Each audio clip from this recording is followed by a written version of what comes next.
got to get yourself in the right general area of profitability. And over time, you find all these little subtle ways of getting closer to the best seats at that stadium to watch the big game. The big game is the payout, the profit.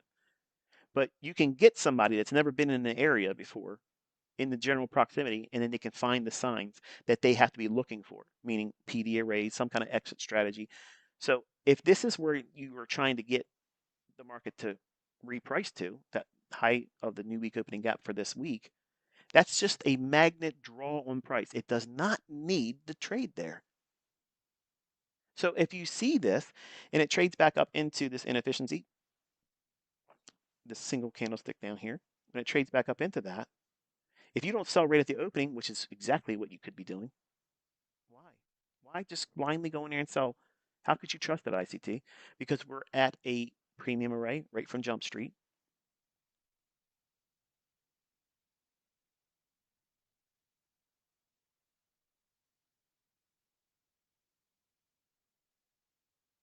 Think about how we are opening at 9:30. Right in here, okay? All this range, all this back and forth consolidation, that area over here, that was an inversion fair value gap as well. All this inefficiency here that was used there. When we started trading down below it, right before the opening bell, right here, right there, the opening price is sitting right inside that inversion fair value gap after it's already taken the upper half of that inversion fair value gap, after leaving the higher inversion fair value gap here. When we have no news, new week opening gaps as a draw, and the gap opening at 9:30 using regular trading hours and previous day settlement, half the gap is here.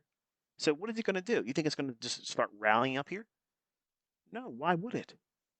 It's going to make a mad dash to try to get down into half gap. 70% probability it's going to do that in the first 30 minutes.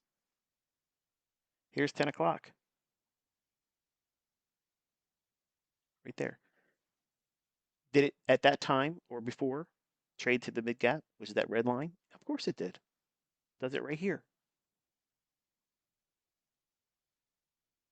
So in 19 minutes or so, it literally ran to it, filled it, delivered price to half the gap. But do you just say, okay, it's done? No, because there's a draw still lower with those new week opening gaps that are clustered. Last week's new week opening gap and current new week opening gap. That's below mid gap, indicating that today we're going to probably see high resistance liquidity conditions. Why is it going to be high resistance liquidity conditions? Because there's no economic data and it's a Monday.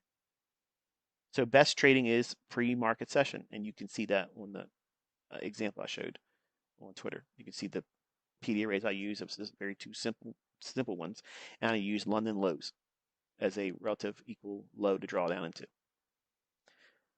But for Caleb's model, it's simply just going in here and taking a trade based on the ideas that he can find a setup based on a 15-second chart, a 30-second chart, a 45-second chart, or a 1-minute chart.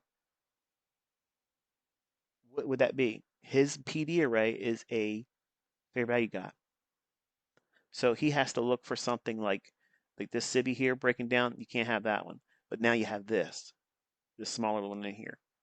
When it trades back up into that, he has to see price move away from that because he cannot enter on first presented fair value gap until 9:31.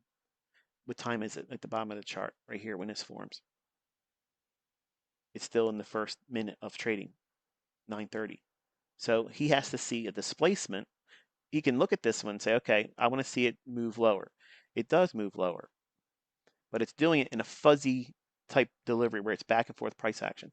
This is high resistance liquidity run conditions where each one of the candlesticks go back and forth. They're generally moving lower. I'm not arguing against that. It's important that you observe that, but it's also more important that you understand how it's delivering it.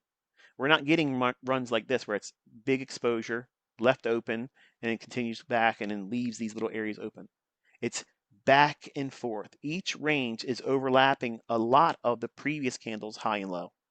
Whatever the previous candle is high and low, the next candle does a lot of overlapping over the same type of price action, high and low of the previous range. Of every subsequent candlestick that forms, it's usually overlapping the previous candlestick to some degree, at least half of the candlestick.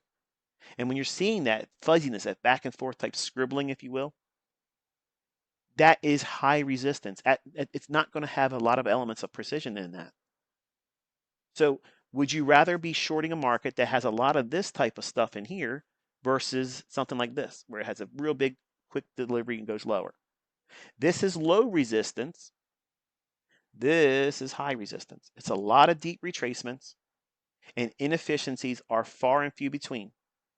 Whereas in low resistance liquidity runs, there's lots of inefficiencies there because speed is the mechanism. Speed is the mechanism of delivery where a price is in a hurry to book something. It's going higher or lower in a very sudden, fast way. That's how I'm teaching my sons. That's how I'm teaching you as my students to look for conditions that afford you these fast yielding targets being hit. Very little retracements, no consolidations whatsoever. Just run to target and be done and go live your life. Go do something else outside the charts. Because you can spend a lot of time trading in these conditions here, and you're just going to be thinking, well, it's going to clean up sooner or later, and I'll be here when it does. Not when the economic calendar is like it is today. No news on a Monday. Hello. So we can be right about the direction, but we can also say, I can be right about direction, but I'm going to try to get my signal or setup in early, and if I don't get it in the first 30 minutes, I'm just going to toss it out and just be done.